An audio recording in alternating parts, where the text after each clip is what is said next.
Okay,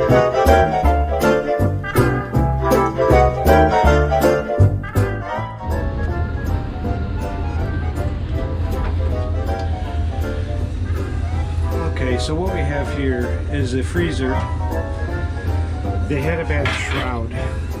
This fitting on the shroud here was broken for the drain. So every time it went into defrost, it would just pile up here, freeze, fill the bottom of this compartment up. And they had standing ice, standing water, which turned into ice. So they didn't have a heater. I had to install a heater. I found a used shroud, redid all that, put in new bolts, new hardware. The fan is still good.